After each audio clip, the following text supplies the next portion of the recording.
Hey there, so I thought it'd be fun to make a little series of videos talking about some of my favorite piano improv methods, techniques, elements, etc. And so for this first one, I thought I would just do a quick survey, if that's the right word, a quick summary of some of the basic. Let me just adjust this a little bit. Well, no, that's better over there. Some of the bird's eye view aspects of how I approach improv. So, the method that I use the most, that I like the most, that I think probably most people like and use the most, you could call it chord melody, at least that's what they call it in the guitar world.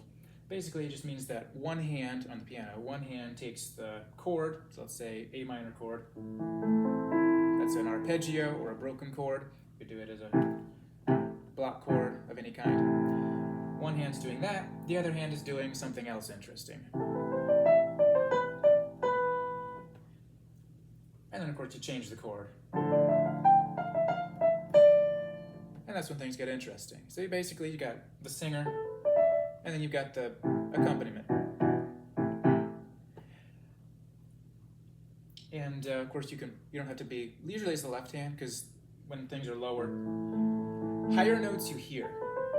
So if you listen to choral music or vocal ensembles or anything, they almost, not always, but a huge amount of the time they give the melody to the voice that's on top, and if you are the singer who is singing the high part, it's a lot easier to hear if you're not good at picking out melodies, you can hear the one on top. And if you're the high tenor, you're above the melody, you may very well still have an easier time hearing it just because our ear picks up what's on top. So that's why it's natural in any instrument, any genre. It's very normal to put the melody on top. It doesn't have to be on top. And the ear is really good at, even if you have no musical experience, you could still pick out when the melody is on bottom.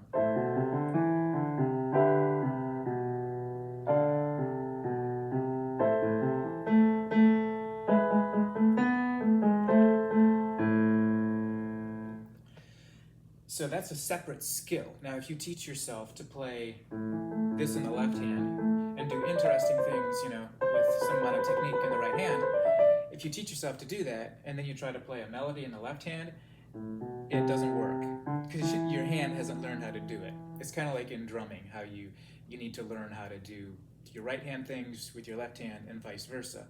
But people don't always learn that way, depending who's teaching them and how they're learning. Same thing with the piano, exactly the same thing. And so when I started off, I learned how to play melodies in the right hand and chords in the left hand. And lately, I've been trying to, just a couple weeks ago, I tried doing the left hand melody. And of course, I could do it. I could do it in a rudimentary kind of way. But I was very, very disappointed with how dead that left hand melody sounded. So I went and did some basic exercises for, mostly for accenting, stuff like,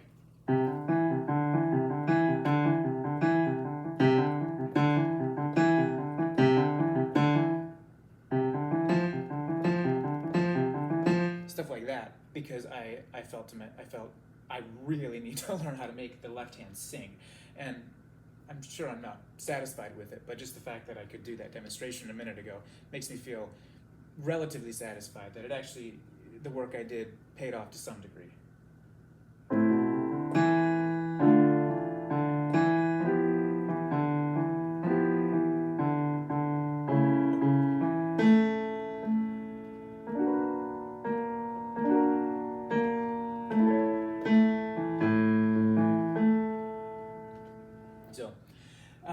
So, chord melody, one hand has the melody, the other hand has the chords of some kind, and there's a bunch of different kinds of chords. And that's like 99% of what most people improvising do. Another interesting alternative that I like to do once in a while, I'm not very good at it, but this is kind of a relic of the old days. Like if you listen to Baroque music like Bach and that kind of stuff, they use, I think the technical term might be polyphony, but I think polyphony implies there's like 3+ voices. On the piano, I would never try to do more than 2 voices, especially making it up on the fly. But this is where I forget the proper term, but anyway. So it's this kind of stuff that might sound something like this. Of course, that sounds awful, but general idea is one hand is moving the other hand's moving in similar ways, that line up in certain ways.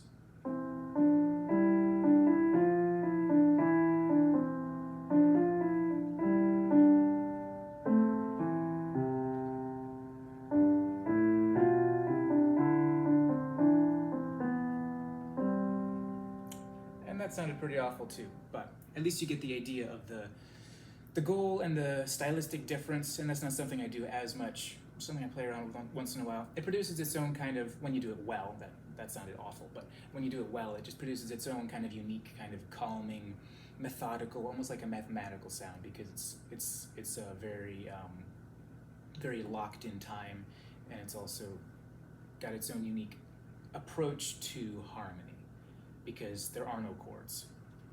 The mindset of what the left hand does is that it's supposed to be either in some kind of mathematical relationship to the right hand, or in some kind of predictable mathematical relationship to what it just did a minute ago.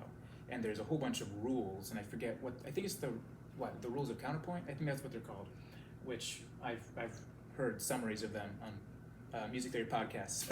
I couldn't reproduce any of them. But if you follow those rules, you wouldn't have the mess that I just had a minute ago, where it didn't sound good.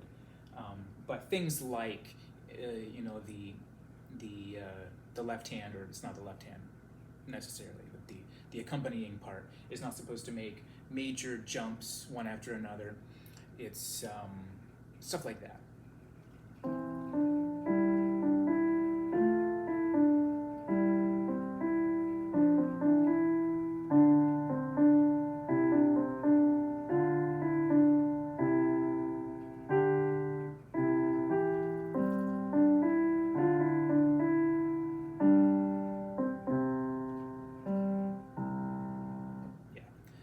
A little more pleased with the way that sounds.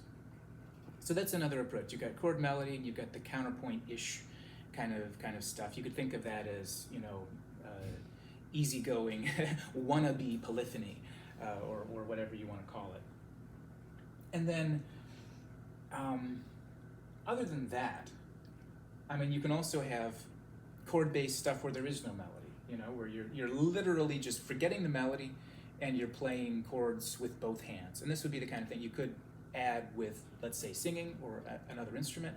Or sometimes it's just nice for background music, for you want to experience the calming effect of all the chords and arpeggios and whatever else without thinking about a melody, without thinking of it as a song, without thinking of it as saying something, except just kind of being a wash of sound. And this would definitely, especially be something if you're playing around with pad effects, it's the string type effects that you can use with your keyboard. So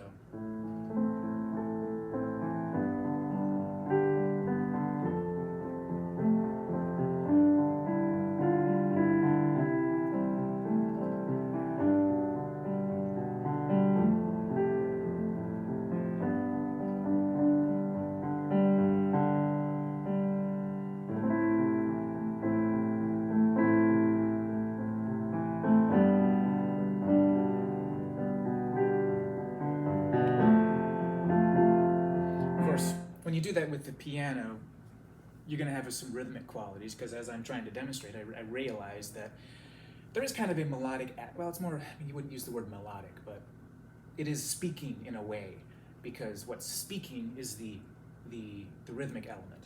The fact that you've got this and then you've got, it's not a melody per se, but it's not just a chord. It's doing something. You are creating something in that sense. So anyway, those are the major categories, and I'm sure I could think of another major category if I racked my brain a little hard, but chord melody is really the way it's done, and you've got the options of left hand, right hand, which is the priority, and almost always, 99% of the time, you just by default put the harmony in the left hand and the melody in the right hand, and then it's a very, very, very nice skill to have, to be able to, after you've been doing interesting things, then to just be able to go kind of a call and response. And I don't do a lot of that, but I like the sound of it when I hear it. I love the sound of it when it comes to me,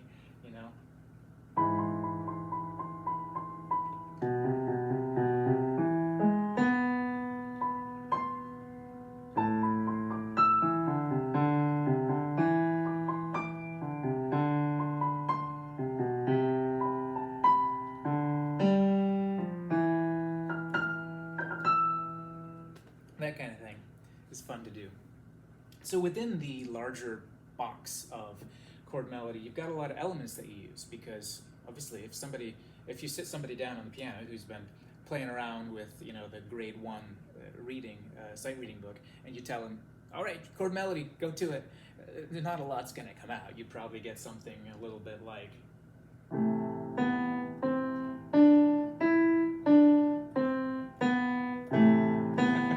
know, probably not that much, because there's a lot of elements. It's kind of like, think of improvisation as a stew that you cook, but you got to throw in lots of ingredients. And if you don't have any carrots, then you don't have any carrots in your stew. So, however, what kind of improvisation you're going to end up with is going to be a result of, number one, your basic structural ideas, like the idea that this is chord melody, the idea that call and response is an option, the idea that, you know, you can go play up here versus down here, you can use multiple octaves, you know, those structural ideas. And then probably the most important part, at least for the thing that we notice we are hearing, is the structural elements, or not structural elements, but the technical elements. So these are the, like in drumming, we call them the rudiments.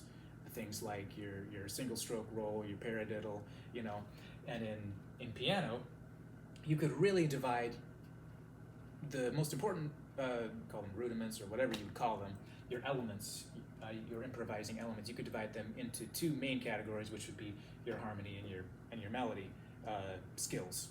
So, and you've got like a toolbox of them. And if you want to get someone going real quick, give them a couple of the most commonly used ones, and they can make something that sounds good. And then, you know, work on, of course, the technique, you know, so they do it well. But you could fool someone into thinking that you've been playing for 10 years when you've been playing for 6 months, just by taking the ones that you like the most and getting good at them. And then if someone tells you to do something else, you can't do it. And I mean, even for myself, like right now, however long I've been playing, I can't do outside of my box. And my box is basically my own, the skills that I like, which is kind of in the neoclassical, you know, region. You know, so like I struggle with stuff like the pseudo polyphony that I was just trying to demonstrate. I struggle with that. But then if you tell me to produce some jazz, I ain't got nothing. So anyway, so the elements, the main ones that I use for the harmony would be, definitely the big one is arpeggios of some kind. And I guess I default to the 1-5-8 thing. And then there's a million different variations in terms of how you want to rhythmically space it out. So this is the 3-note 1 2 3 1 2 3 1 2 3 1 2 3, or to use the interval numbers 1 5 8 1 5 8 1 5 8 1 5 8. Now, if that's you could think of it as a 3/4 time feel, and you could put that in 4/4 or anywhere, and it would just, the accent would be flip-flopping around, which can be a very interesting sound, a very modern sound, relatively speaking. But you switch that up in any organization.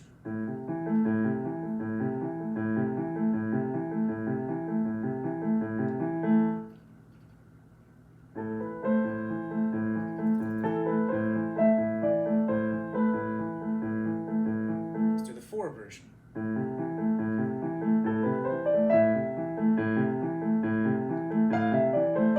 Whoops.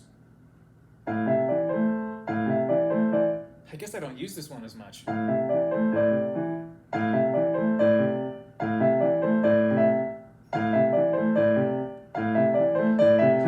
You know you're not good at it when it takes you 4 or 5 attempts. So you've got going down to up, you've got the 3 version, you've got the 4 version, and then you've got the up and down version.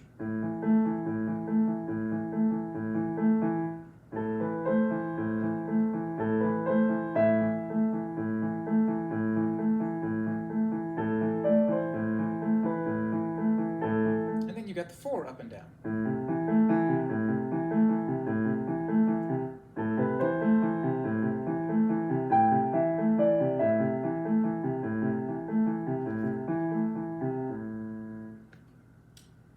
Of course, you've got the simple 2-note version, and we can call this an arpeggio, really we're skipping categories, and I'll get back to arpeggios in a minute. But really, this would just be I don't know what you'd call it. It's a fifth. I think I've heard it called a rocking fifth. This one's very easy to do. It produces its own unique sound, a nice sound that works very well. And because it's a fifth, there's no third, so it's not major or minor. So you can play this with a major melody or a minor melody.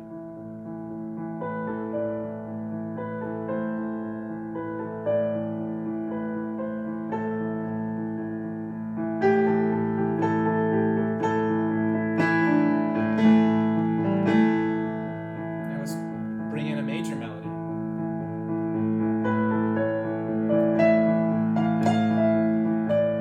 Turn it minor real quick.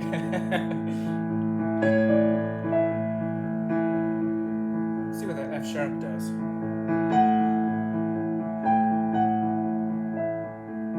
I have no idea what mode I'm playing in, but the moment you, well actually that's not a mode, because this is A major, so the F sharp actually belongs. So what I did with the F natural, that was a mode.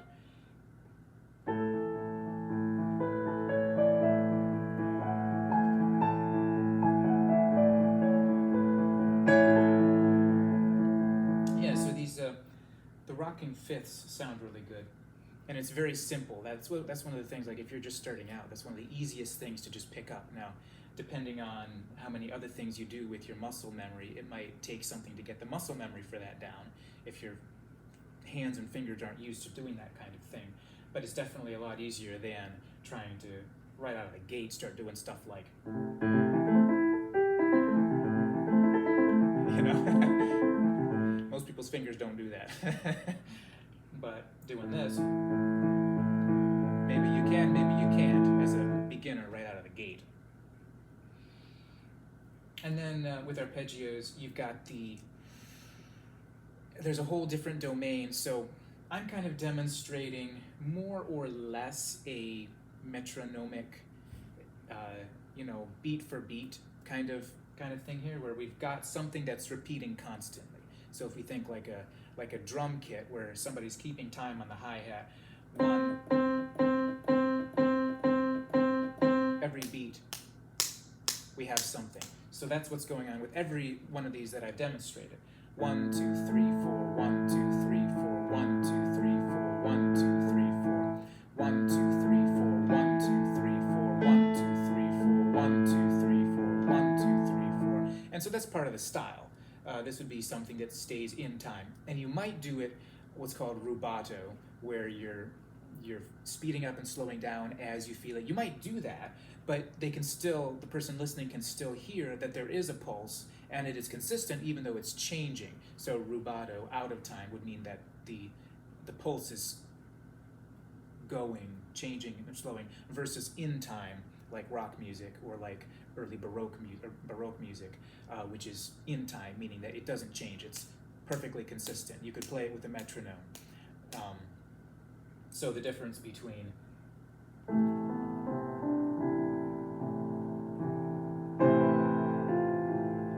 and I just lost the consistency of it, so the demonstration doesn't work, but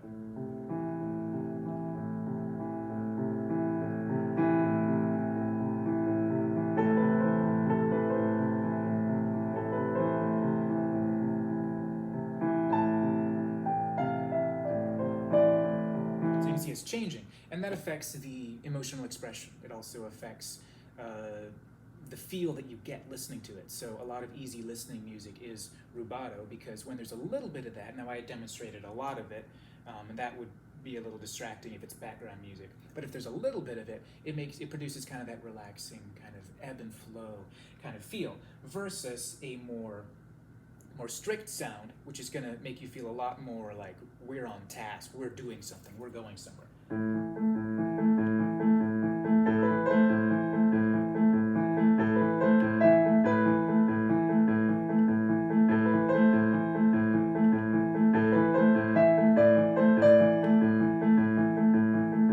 Which is how most music you'll hear, for instance, on the radio, any kind of rock or pop is going to be locked in like that, partly because, for technical reasons, it has to be, because they've got, the drummer, is keeping time, keeping time for you.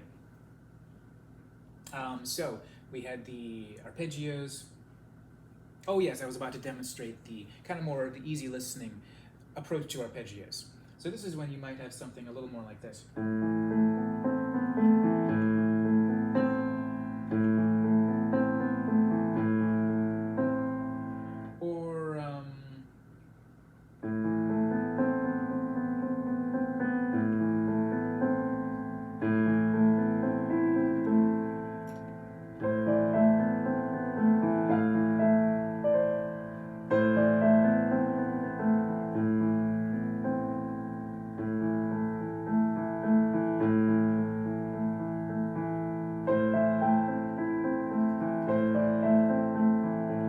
So, and I'm demonstrating something slightly outside of my skill level, because I can't do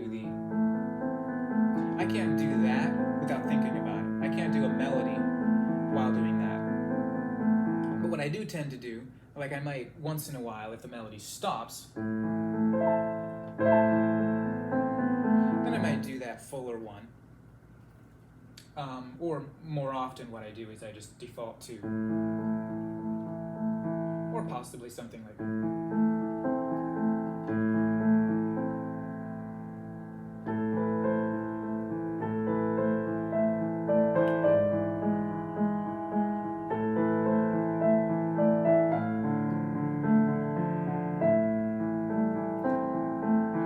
so those are kind of my default go-to options, and those give a much more flowing kind of, they fit more with that easy listening, rubato, calming kind of effect. We're not so much on task keeping a beat, we're more just kind of having the water lapping in the background, the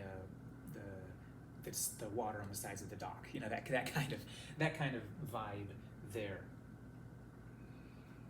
So those are all the variations of arpeggios, or to use another term, broken chords. We call them broken chords because that's not a broken chord, it's all in one piece.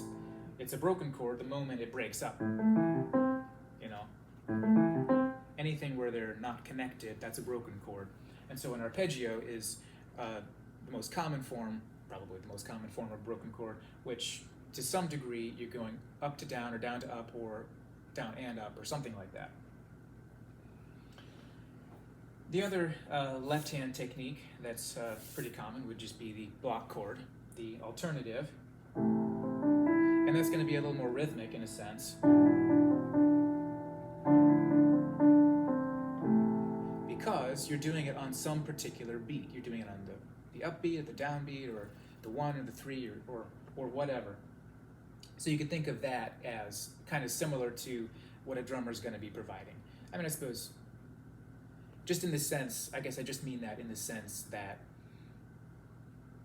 there's no particular what part of the chord are you playing, what note are you playing. We're not thinking about what note you're playing, we're thinking about what beat you're playing it on.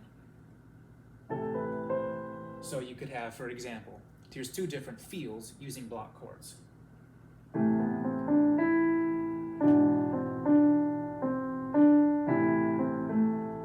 And here's a completely different feel.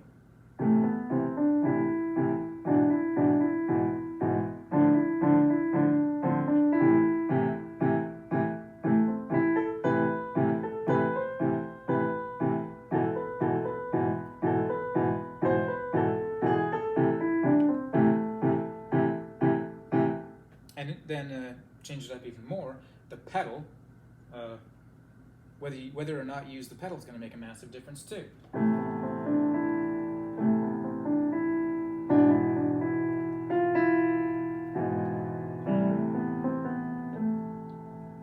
Let's try it without the pedal.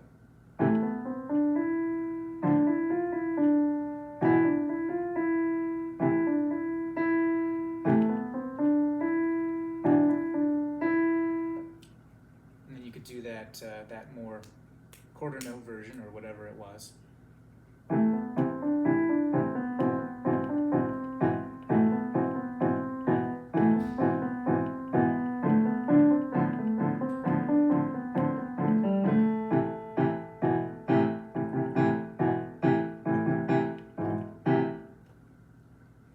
So sometimes, I think in the past, at certain points in my development, I used to think of block chords as kind of the we're not going to do anything, so we'll just do nothing kind of approach. But that's not what block chords are at all. Block chords are your rhythmic option, basically. And they also can fill the role of, just kind of that part when you don't have any more arpeggios, you've been playing away. Then you add a break.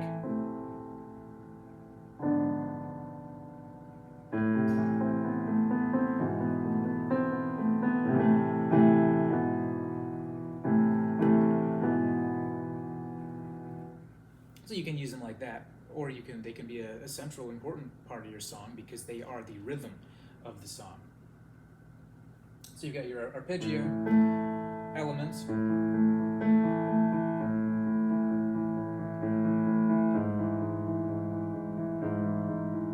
Your broken chords, and you've got your block chords.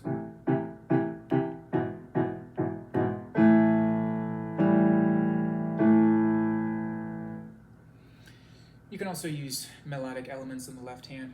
And then, of course, you've got ostinatos, which I don't use a lot of because I haven't really developed the ability to do them very well yet. But an ostinato can be anything that repeats. And sometimes with a lot of ostinatos, someone like me, if I see it in sheet music, I look at it and I say, what chord is that? And I don't know. Because it could be something like, for example, let me just make up one.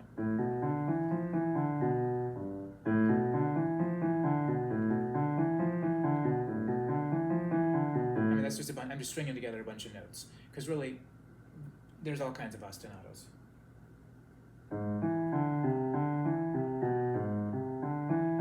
Anything that repeats. And so it's a different kind of muscle memory to be able to take something very unique like that and repeat it. And then you've got the more common and the easier ostinatos would be 3-note progressions that kind of mimic the style of an arpeggio. And so some of these maybe will sound a little familiar.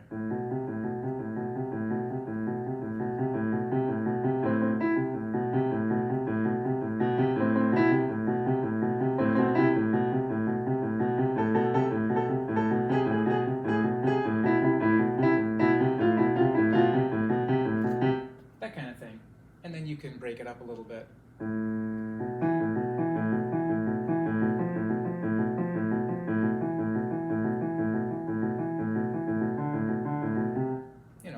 A lot of different variations on that.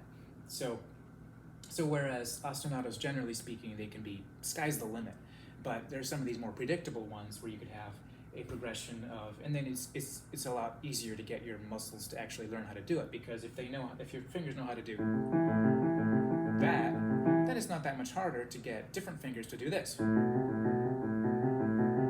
you do the 4-note version, then you do a 5-note version.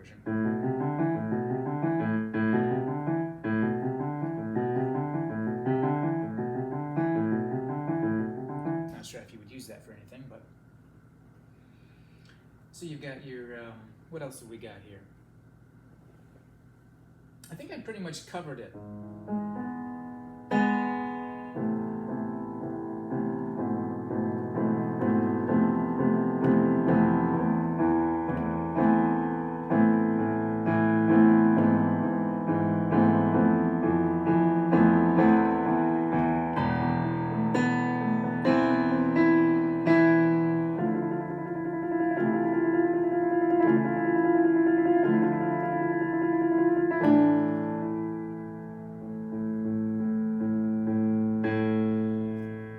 If I do a more formal video, maybe I'll make a complete list, but I think I covered the main elements that you might predictably have to fill up the left hand. Of course, you've also got octaves, which is just another version of the block chord.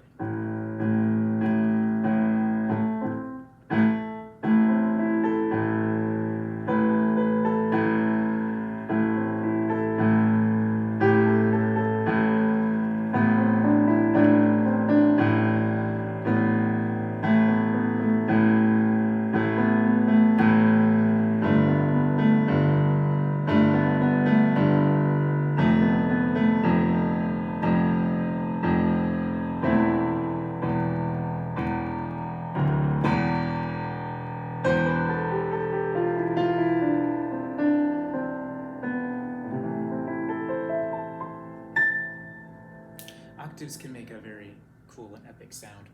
And I mean, for that matter, single notes.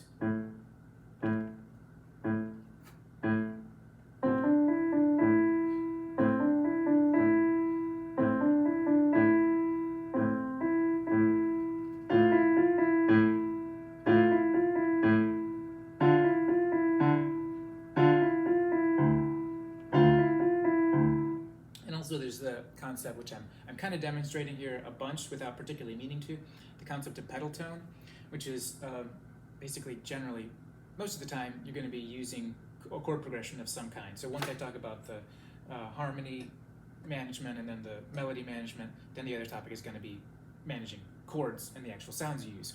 And so what I'm, without meaning to, what I'm demonstrating a bunch is pedal tone, which is so you can choose your chords a number of different ways, and one of the interesting, almost ominous sounding ways to do it is what's called the pedal tone, which is basically that you take the one chord and you just like go to town on it. So you don't just do it with the things that go with the one chord. That fits. It belongs.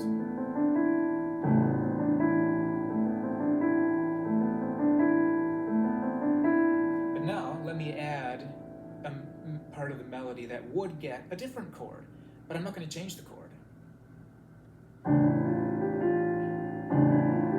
Oh. And we're back. But since it didn't change between, now it feels like there's something that's never gonna leave, and it's awful. Oh.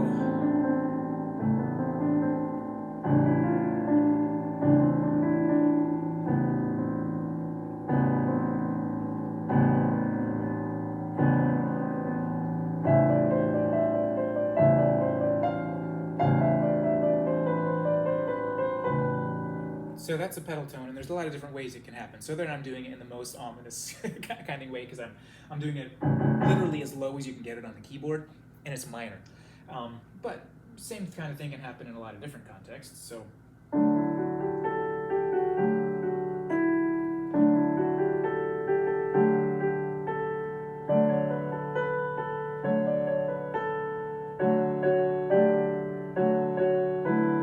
That's the same thing. It's just the fact that you're picking one chord and you're not changing it.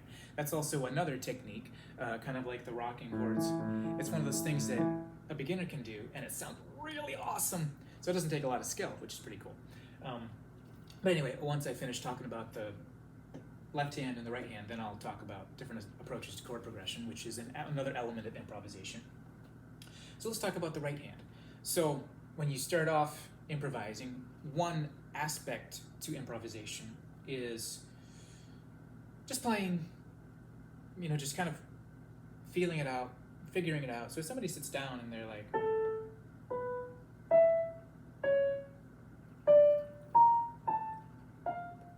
you can learn how to play melodies that way. It works. You're kind of training your ear a little bit. Another aspect to learning how to play melodies is developing your actual ear. So through ear training, so that you can hear in your head, okay, it should be the first three notes of the major scale. That's what I want to hear, and I want to hear it go down, So you're using your ear. So you hear it first in your imagination, and then you play it. So that's an aspect to that, but if that's all you have, then you're going to be really plodding slowly in your development. And you just don't have a lot in your toolkit. You have maybe the most important part, you've got the motor, but you don't have the other elements. So what are the other elements? I think the number one most important element is your major scales. So here's an A minor major scale. That's to the fifth note, or you really need to learn it up to at least the octave, preferably 2 octaves.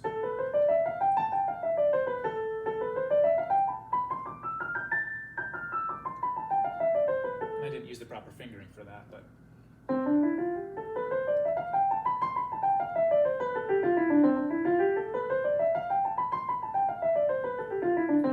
That sounds really boring, doesn't it?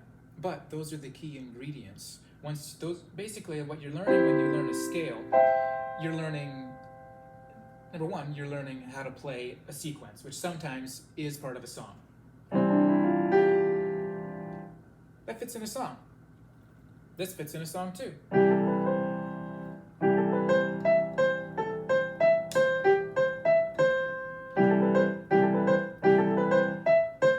Yeah, it fits. It's part of it. You wouldn't ever play the whole progression in a song. That doesn't go in a song. But any of the parts of it do. So learning that is absolutely important. Just like if you want to know how to make a quiche, you probably need to learn how to beat up some eggs. That kind of thing. So you've got your scales. Those are vitally important. And also learning them in multiple keys. And the same thing goes for all the left-hand things. So I generally demonstrated, I think just now I demonstrated most of those in A minor. But like learning to do arpeggios.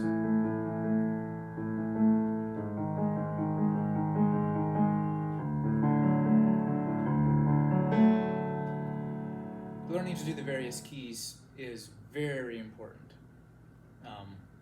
You can do it all in the white notes in C major and A minor, but you'll hit a barrier, and also it gets in the way for the really advanced stuff, which I'm not going to talk about in this video, but being able to mix things from different keys and be able to go. If you don't know your keys, you can't create that kind of sound. That kind of sound isn't on the table.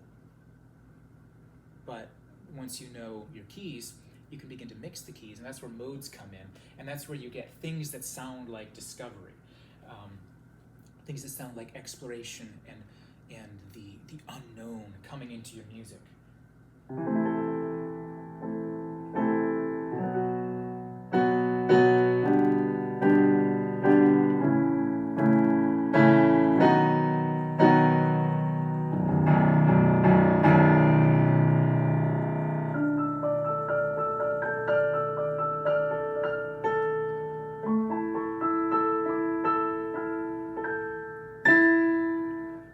None of that would be possible if you're stuck in one key.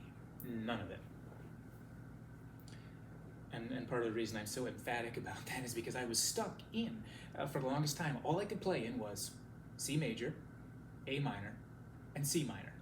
And a little bit in D major, or D minor. And everything else was an opaque wall that I couldn't get through. And then as I began to break through by practicing my scales, it's like the world opened up, and it was amazing. So that's why I'm kind of passionate about that. So anyway, the number one thing for the right hand is learning your scales. And you want to learn them in both hands, because that way you can do the melodies in your left hand as well. And also, a lot of ostinatos have scale elements in them.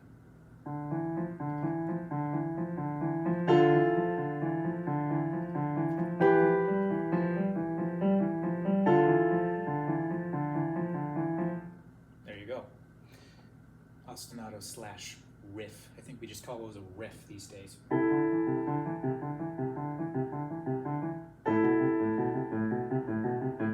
Yeah, whatever you want to call it.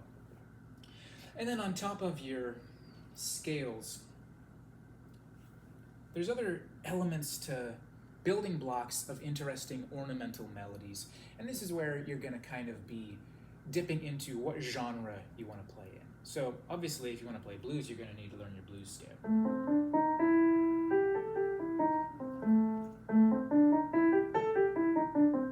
And also, if you're going to want to play in blues or jazz, you're going to want to learn how to do blues-style grace notes, which aren't the same as classical-style grace notes. So stuff like this.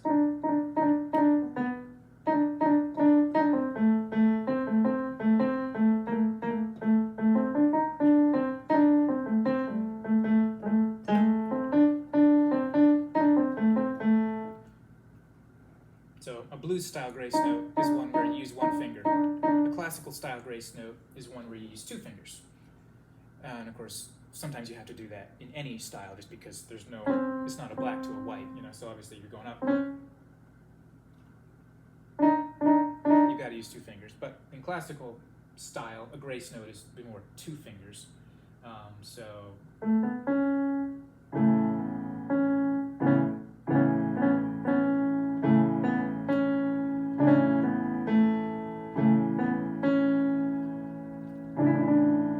That's a trill.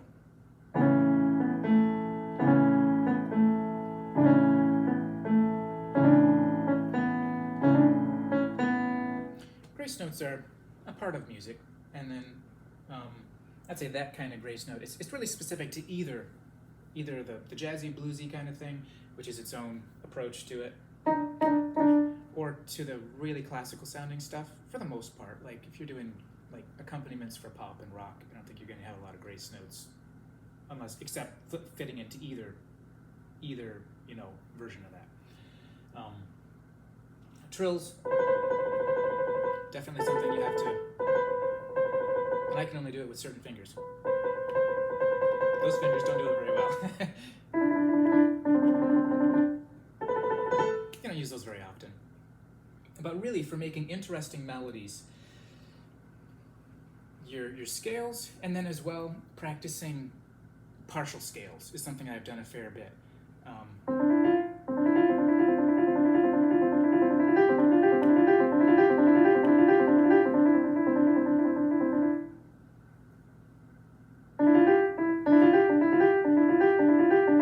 Because those are partial scales make up some of the automatic, the in-between, the ligaments of a lot of melodies.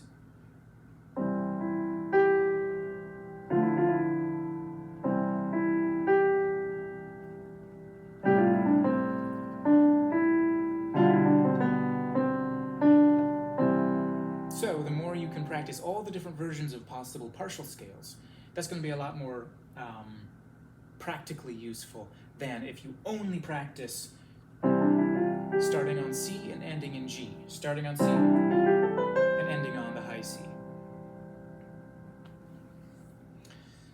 Basically, the scale gives you the muscle memory that you're going to need in order to later branch out into doing all the partial scales. Also, learning the generic scale shape gives you what notes belong in the scale.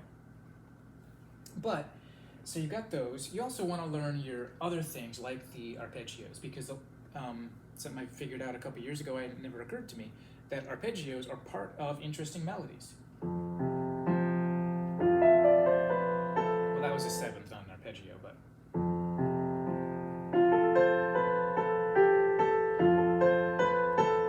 It's just an arpeggio.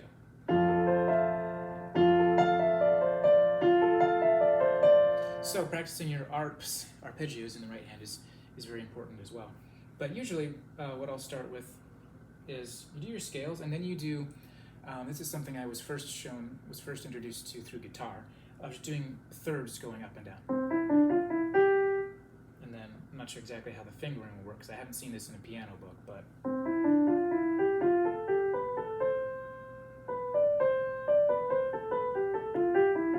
Except I have seen it in a piano book with this way, which is where you mostly do it with these two fingers.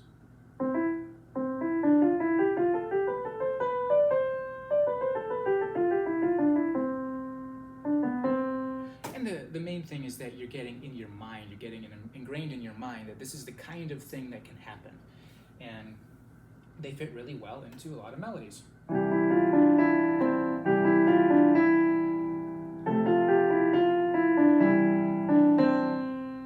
It's just part of the melody. The other part, so you've got that sound, and then you've got this sound.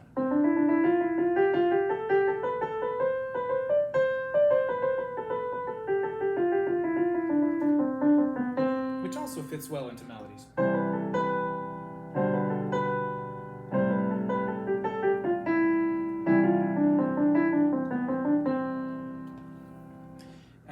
In appropriate context, but it's also you're training yourself the idea that sometimes these notes go together, and it's just lodging itself in that part of your mind. Another thing is just the octave, or just the fifth.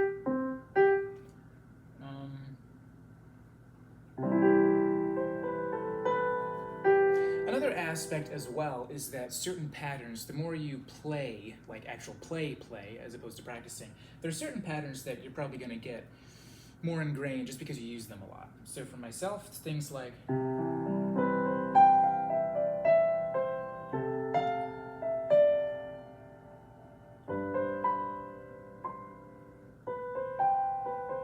This is very ingrained in my head.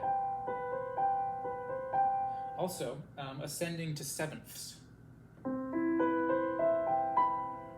is very ingrained in my head. That's a ninth.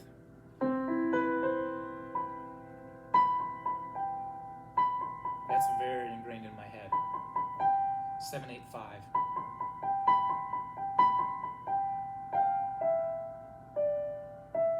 Another thing that kind of tends to get ingrained in your head is a scale or melody built on these very important notes.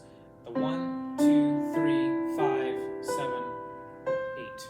And the reason for that is it's your basic chord, the 1, 3, 5, 8, which is, that's just a triad. And then you're adding the two most common, the two most pleasant color tones, the 2 and the 7. So you can make a very interesting, a lot of diverse, interesting sounds just out of playing around using those as your main notes. You can think of it kind of like, when you start off and you learn the pentatonic scale on guitar or on piano for that matter, and they just say, do whatever with it. Anything will work. Well, it's kind of like that with triad plus 2 and 7. You can kind of do just a lot of interesting, kind of whatever you want with it.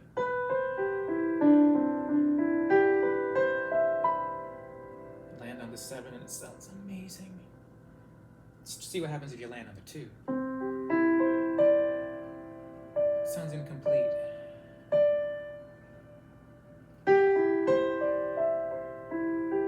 I land on the 1. It sounds very complete. Now let's land on the 7.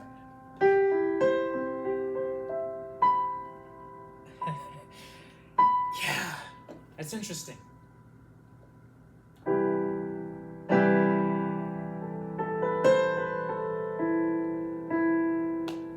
So your major scales, your different funny patterns, your just kind of patterns you're learning, whatever you like, whatever feels good to you, recognition for the key tones, such as the 1, 3, 5, 2, and 7. And then a very, very, very important next step, after you've learned, the various keys, so it's very different to learn the A flat major scale.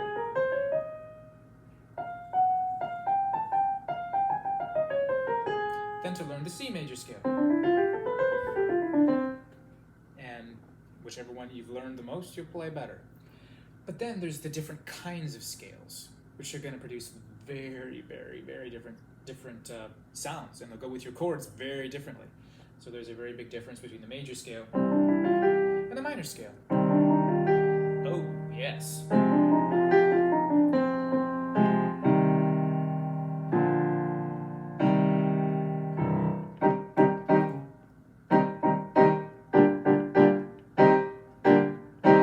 Very different sound.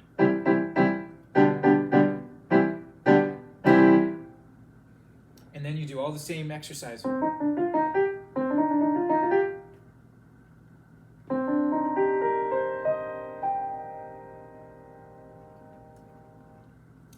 And then you've got some other things other than the major and minor scales, which I'm just kind of getting into myself. You've got the, let's see if I can even play these. You've got the, so this is the diminished scale. Let me see if I...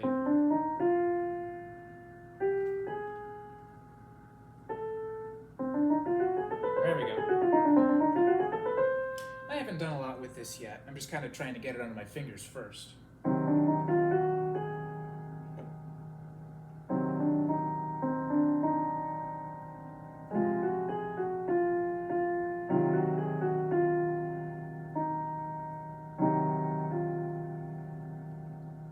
I think it's used a lot in jazz and stuff like that, and then with classical music it would fit in well with those kind of tension parts of the song. And then similarly, you've got the augmented scale. I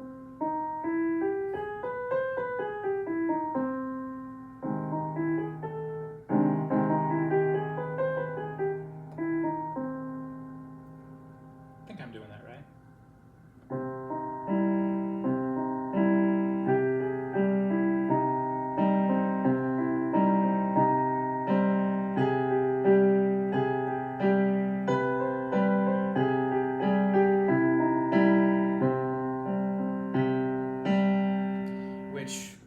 myself with the classical vibe, I think that's much more interesting and has a lot more consequences to learning it than the diminished scale. Because the melodic minor scale, so there's actually at least three minor scales to learn. But anyway, my favorite of the minor scales is the the harmonic.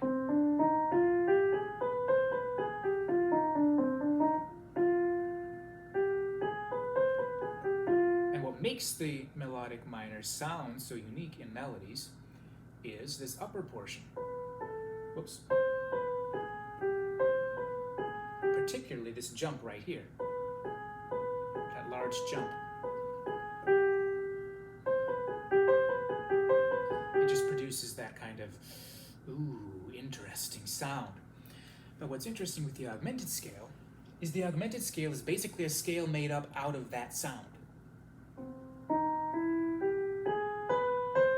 So if you've got the augmented scale under your fingers, then let's say you're playing and you're just switching from key to key like a little demon. You're just, for no pattern at all, you go from C to D minor to E flat something.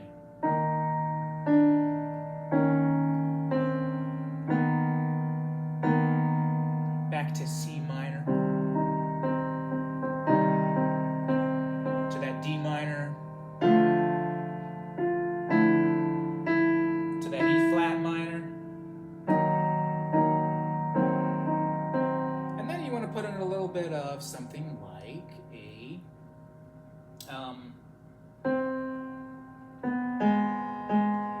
that.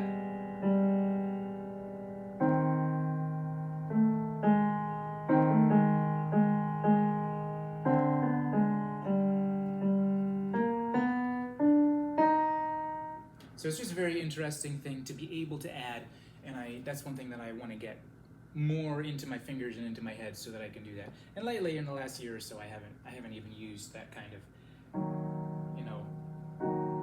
millions of different keys changing constantly, that very disturbed kind of sound. I haven't used that so much lately, so I haven't had the motivation to really begin to incorporate. But I think the augmented scale is going to fit well into that. Not that you'd use the augmented scale per se, but that you use bits of it at appropriate times, kind of mimicking the upper portion of the the harmonic minor scale. So those are some of the more interesting right-hand ingredients that you can build and experiment with, in addition to all the other ones that are available. Another option that, this is a scale that I haven't learned, is I think it's called the octatonic scale, but it's the main symmetric, anyway, so it's basically the same interval between every note, if I remember right. There we go. So instead of a scale being made out of whole tone, half tone, some combination of whole tones and half tones, whole step, half step, whole step, whole step, whole step, half step, that's a major scale. And every scale is some combination of those. And some of them are symmetrical, like the this one I just demonstrated. It's symmetrical. Well, I think it's called the octatonic scale. It basically just always uses a whole step, which produces its own unique sound. I think the applications for this one are much more limited, which is part of why I haven't had the motivation to really learn it properly. But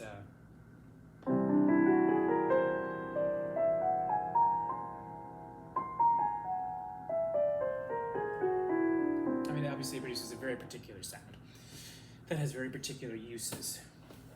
So there's definitely a lot more you could go on about what kinds of ingredients go into the right hand. And once again, I'll probably make a more detailed, sit down and make a list and make some more detailed videos and go spend some time on each one.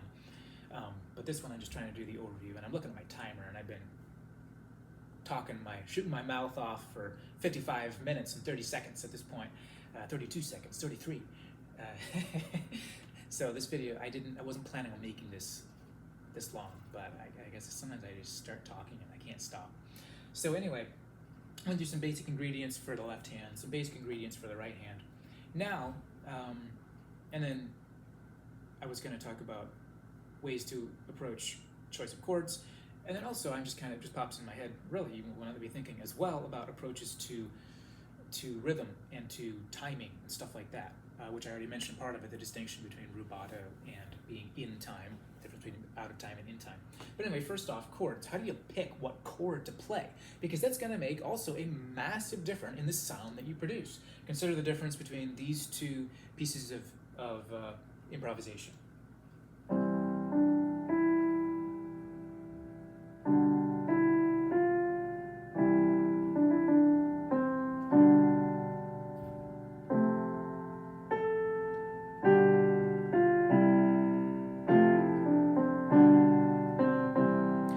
That, and then consider the difference with this.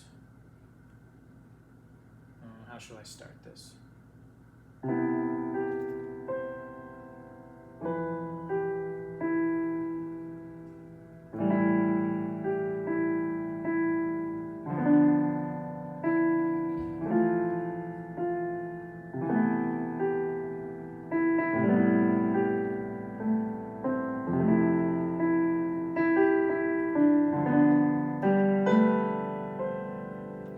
Very different.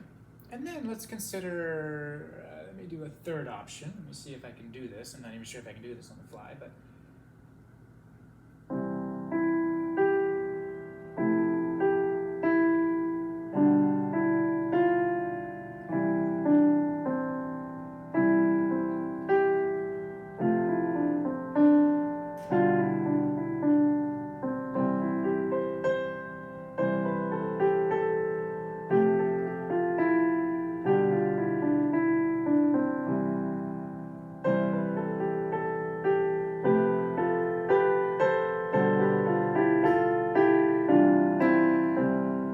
So, three very different sounds.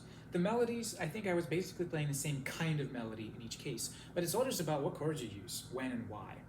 And the first thing I demonstrated was, and I don't know what the technical term of this is, but basically I just used the 1, 4, and the 5, making each chord to fit with the notes of the right hand.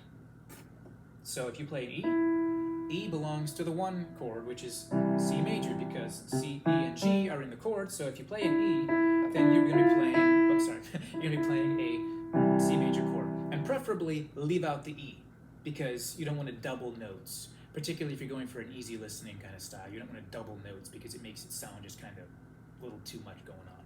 So preferably that. Nice, beautiful, simple sound. If you play a D, you don't want to do that because it doesn't belong to the chord. It creates dissonance. We don't want dissonance in that style. So instead you play the 5 chord, which is a G chord, and then because we don't want to move the hand too much, we don't want to play it all over the place. So we'll keep the hand where it was for the C, and we'll just add the notes for the G chord. And we're going to leave out the D note, so we're not doubling the D note. Ah, yes, beautiful. If we play an F, since there's no F in the 1 chord, the C, E, G, there's also no F in the 5 chord, the G, B, D.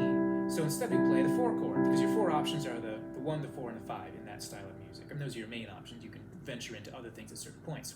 But, so we're going to play that F, then we're going to play the F chord, leaving out the note F in the left hand because we don't want to double it. So relaxing and so perfectly consonant. Now I'm going to play the G we can pick between because there's a G in the C chord, the 1 chord, as well as in the 5 chord, the G chord. So when you play that G note, we can pick if we want to play the C chord in the left hand or the G chord. And if you play the G chord, it's going to feel like it's not done yet because the 1 chord usually has that feeling of finality. So since we're not going to be at the end of our melody here, let's play the 5 chord, which is going to give a feeling of we're not done yet.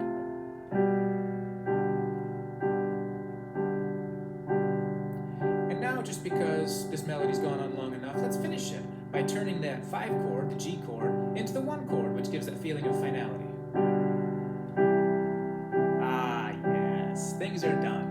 And then if you really want to make it feel like we're done, why don't we make the melody go back to the 1 note, the tonic. Ah, yes. Everything is done. And just for the heck of it, why don't we just play some really low C notes, really tonic.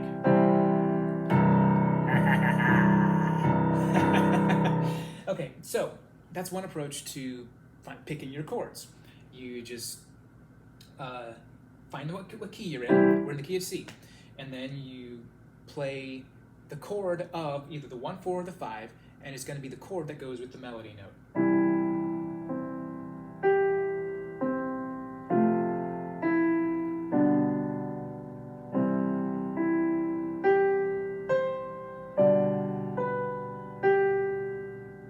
And you can use passing notes that don't fit. For example, if this is a G note and we're playing the G, you can play any notes in between, but it can't be the important, significant notes. So,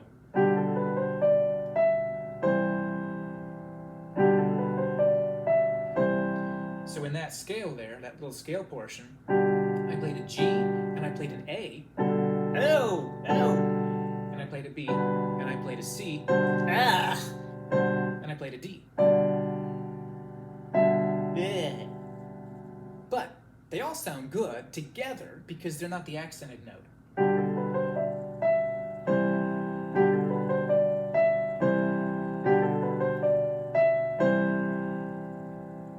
So that's how that approach works. And I think there's a technical term for it, and I just don't know the term. But that's kind of how I started. When I started off improvising, I would just make up melodies and then use the 1, 4, and the 5, and it gives you that very clean kind of classical sound.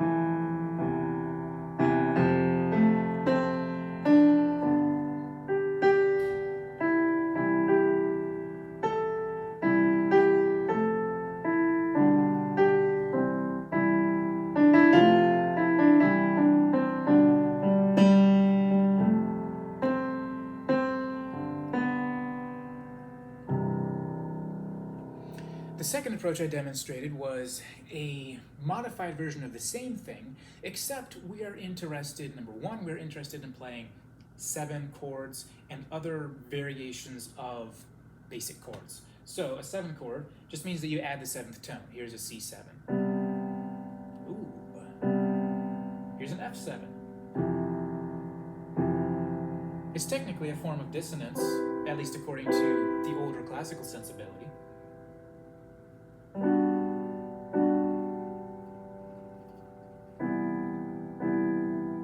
And you can really make any chord a 7 chord. And there's a distinction to be had between the,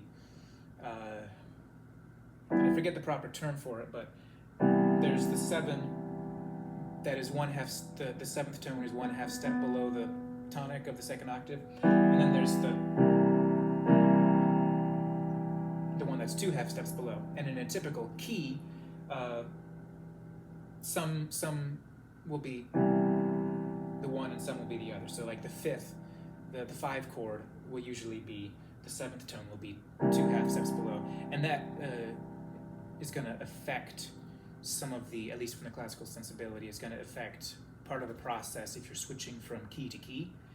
For example, anytime you use the, I think it's called the dominant 7th, it kind of signals that this isn't the 1 chord. So you can use that kind of sensibility to help switch from key to key. But anyway, that's a totally different topic. So switching everything to 7 chords changes the vibe instantly.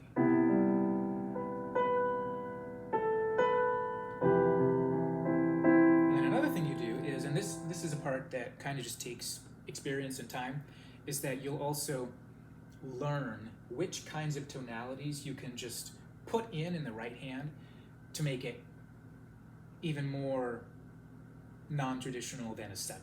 So a 7 is a kind of dissonance of one kind, but you can have a 13, 15, whatever on earth you want. It's just that some of them sound good and some of them sound like dissonance. So some of them sound a little, whether you want to use the word jazzy, or you want to use the word modern or complex or overtony or whatever you want to call it. It produces a different thing. But then the more interesting notes you add, the more interesting it gets.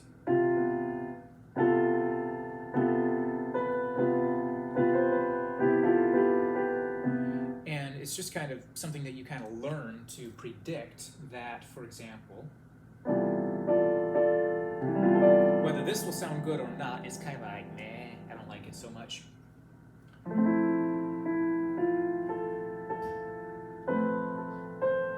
That sounds interesting, and it's using this B note, which with an F chord, that's actually the 4.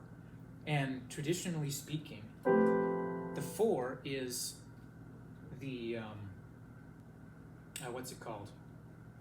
Like on a chord chart, it says sus4, suspension. It's a suspension, which means that it's the kind of dissonance that sounds so bad that the only reason you use it is so that you can resolve it. But in a particular context, like I just demonstrated,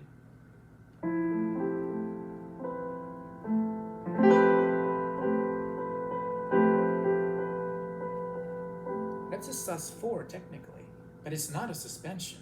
It is a, whatever you want to call it, it's a, you would just call that the kind of chord it is. You might call it a 4, or you would most likely call it a higher number because it's actually the 4 plus 8, whatever that would be, 12 or 13 or whatever.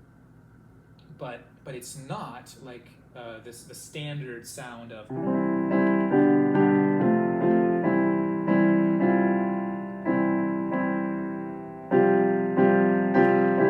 It's not that. But technically, those are the right notes. What I just demonstrated was a suspension.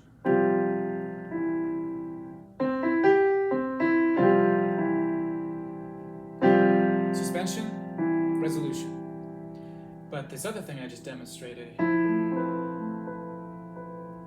wow, it's the same interval, but it's not a suspension. It doesn't feel like it's not this dissonance that we want to resolve, and it'll feel good to resolve. It's its own thing. It's like a pain, but a beautiful pain. And some of that, just the difference between playing one of those and it's a dissonance versus playing it and it's a beautiful, appropriate dissonance. That's just something you learn over time. But what you don't need to have all that time of training to do is to figure out basic ways to use a 7. There are some rules that you have to learn, and I can't go and summarize them because I don't really know them, in a way that I could say them. But there are some rules that make it so you can't just play, a chord and add any old 7. For example, an obvious one is you can't add the 7th tone below the tonic. You can, there would be a context for that, but generally speaking, you're playing a typical melody, you're not going to do that. It's not going to sound good. You'd want to put it above the tonic of the root note of the chord. Like that. So there's a lot of rules like that, but basically, you learn how to do your 7s, and then you're creating a new aesthetic that's very different from the one we learned before.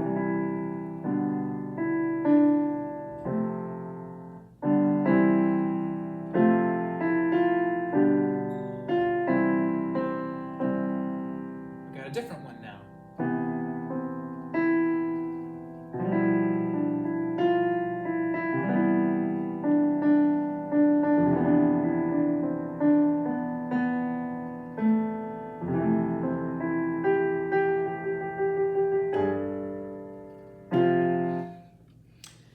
So option 1, use your 1, 4, and 5 and keep every chord with the melody, or the opposite would be write the melody to go with the chords, but same thing. Option number 2, use a lot of 7s and go into 11s, 13s, 15s, whatever sounds luscious and, whatever word you want to use.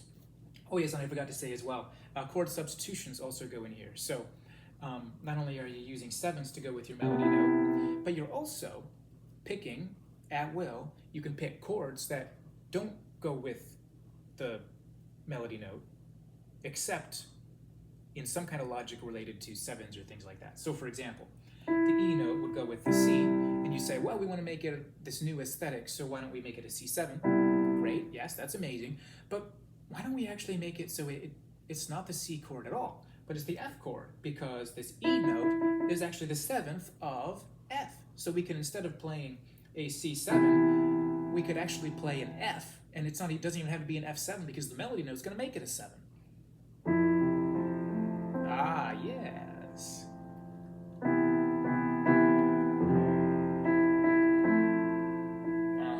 Yeah, so it's the same thing, it's just a different way of thinking about it. And it helps to have both going on in your mind at different points, depending on aspects of what you want to do. So then the third option, and this one is, once again, it's a completely different aesthetic, and I think it also takes a load off your mind to do it this third way. So the first one was you pick the chord based on the melody note. Second was you do the same thing, but you add in 7s and 11s and 13s, and then you also use chord substitutions like putting in, like that F for the E kind of thing. And the third option is you just make a chord progression and stick to it. Like, be a mechanical robot about it. Like, we are not going to vary this up. And you might have, you might have a B section, so you might vary it. You might modify it. Let's say I'm going to do my chord progression, and then once I've done 2 or 3 of those, then I can do this other one. But what you're not going to do is at any point just throw in a random chord. And then ideally, as well with this, you would also pay attention to how many bars, how many measures you're doing. I'm not very good at that. I don't tend to think in that, and that's a big weakness of mine that I want to overcome. But I think what's most important is that you're actually sticking with the chord progression. So that's the third thing I demonstrated when I did my early demonstration a little bit ago.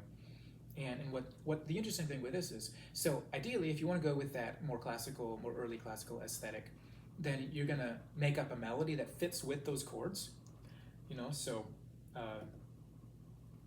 let's say we're doing a 1-4-5 progression, which isn't a very interesting progression, but just for sake of demonstrating. Well, actually, let's call it a 1-4-5-1-1. So we're having a 1 on the end as well. So if you do that and you want to keep the classical aesthetic, then you just design the melody around that.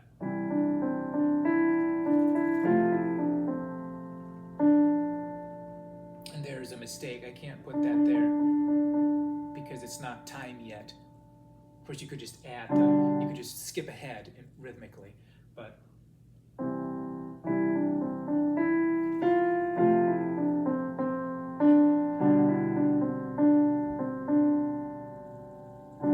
yeah. So, but then if you're not so interested in necessarily doing that and staying in that classical aesthetic, you can change it up a little bit. You can have some quote-unquote dissonances, and they won't really sound like a dissonance. It's kind of similar to how I mentioned with the drone note or the pedal tone.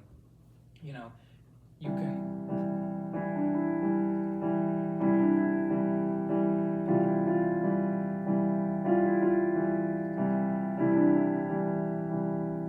There's a particular aesthetic where your mind is just kind of staying rooted in that tonality of that chord. And even though these dissonances are added, they kind of enter in this context where we know that we're rooted, and so it just creates a different sound. Similar as well to when you're doing a polyphony kind of thing, and you can have, as long as the left hand is staying within the rules of counterpoint, it can actually play notes that by themselves would be a dissonance. And I'm not going to demonstrate that because I just proved I can't demonstrate that on the fly. But so it's similar when you're doing a chord progression and you play something that a lot of the time you can play notes that wouldn't otherwise necessarily sound quite as consonant, but they can fit because that chord progression is being so predictable that your brain kind of gets used to it, gets locked in.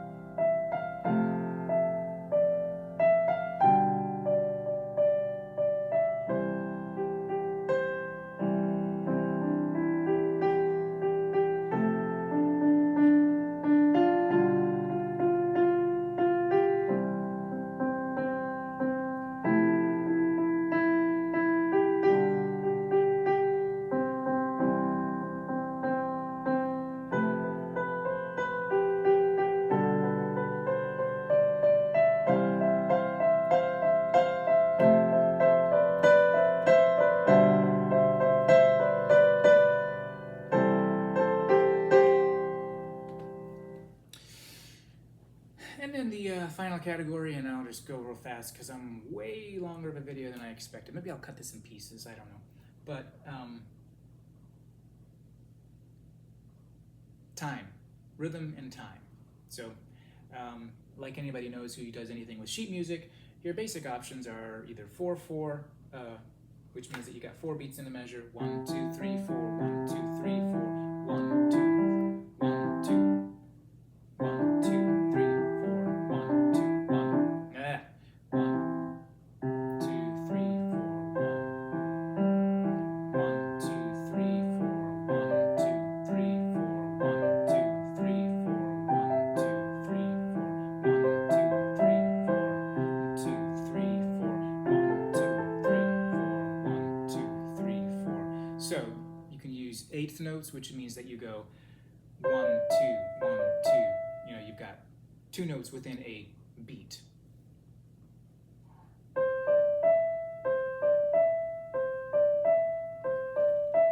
And you can even use 16th notes. But the point is that the feel of the song, and preferably that's going to come out in how you play the left hand, the feel is that there are these beats.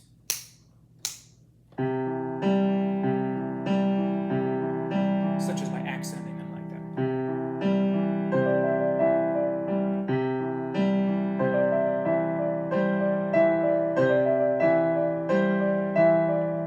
Something like that. Or you can have a 3/4 sound, which is going to have 3.